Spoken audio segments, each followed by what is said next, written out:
Hello everyone, welcome to commerce classes. Now सशस्त्र बल पूर्व सैनिक दिवस, ये आपने सुना होगा। हम लोग जानने वाले हैं ये कब और क्यों मनाया जाता है और इसका क्या महत्व है, क्यों जरूरी है प्रत्येक भारतीयों को इसके बारे में जानना। ये सशस्त्र सेना दिवस जो मनाया जाता है, क्यों मनाया जाता है और हमें क्यों इसके बारे में जानकारी रखनी चाहिए, तो इस वीडियो में हम लोग इसको डिस्कस करने वाले हैं। तो सबसे पहले जान लीजिए, जो सशस्त्र सेना दिवस है वो मनाया जाता है प्रत्येक वर्ष 14 जनवरी को, और इसकी शुरुआत की जाती है वर्ष 2017 से। 14 जनवरी को हमारे बहादुर सेनानायकों और पूर्व सैनिकों के राष्ट्र के प्रति निस्वार्थ सेवा, देखिए इसको इम्पोर्टेंट, निस्वार्थ। आजकल आपका कोई भी काम कर देगा तो अपना एक स्वार्थ खोज लेता है वो, और कोई भी मदद कर देगा तो उसके पीछे वो हमेशा देख रेख करने में लग जाएगा कि कल इससे किस तरह से इसके बदले में काम निकलवाना है। लेकिन हमारे जांबाज सैनिक निस्वार्थ भाव से देश की सेवा करते हैं, तो उनको भी हमें किस तरह से याद रखनी जानी चाहिए, इसकी प्रयास की गई। और इन्हीं के सम्मान में, इन्हीं को याद रखने के लिए प्रत्येक वर्ष 14 जनवरी को मनाया जा रहा है सशस्त्र सेना दिवस। शुरुआत में इसको कहा गया वेटरन्स डे अभी कहा जाता है, और जो पहले नाम दिया गया था ये था आर्मिस्टिस डे। वेटर्न्स जो शब्द आया है, वह शब्द आया है, वेटर्न का अर्थ होता है जो सेवा मुक्त हैं, उन्हें वेटरन कहा गया। तो वेटरन्स डे हो जाए या हिंदी में ये लिखा हुआ आ जाए तो आप इसको अच्छी तरह से रिलेट कर सकते हैं। भारतीय सशस्त्र सेनाओं के लिए 14 जनवरी को सशस्त्र सेना दिवस मनाया जाता है। अब इसमें जो सशस्त्र शब्द आया है, यह सैनिकों के तीनों अंगों के लिए आया है। सबसे पहले हम लोग इस तीनों सैनिक अंगों के बारे में जान रहते हैं।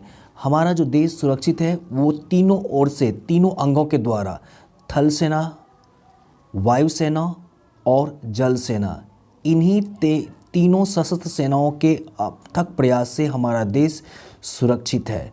और इनमें जो जांबाज सैनिक है, इनका योगदान बहुत ही अतुलनीय है। सबसे पहले जो शुरुआत की गई 14 जनवरी को ही क्यों, तो इसके बारे में आप लोग जान लीजिए कि फील्ड मार्शल, जो प्रथम भारत के पहले कमांडर इन चीफ थे, फील्ड मार्शल M.K. करियप्पा, इनका जो है समापन कार्य सेवानिवृत्त होता है 14 जनवरी 1953 को, और इन्हीं को याद करने के लिए इस तिथि को चुना गया है। इनका बहुत ही बड़ा महत्वपूर्ण योगदान रहा है।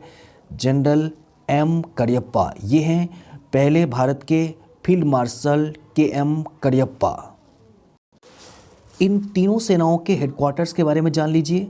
सबसे पहले जो थल सेना है, इसका मुख्यालय नई दिल्ली है, और जो वायु सेना है इसकी मुख्यालय भी नई दिल्ली है।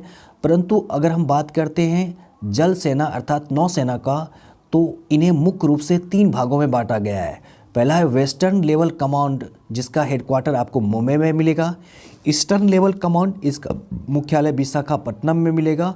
और दक्षिणी लेवल कमांड, इसका मुख्यालय कोच्चि में स्थित है।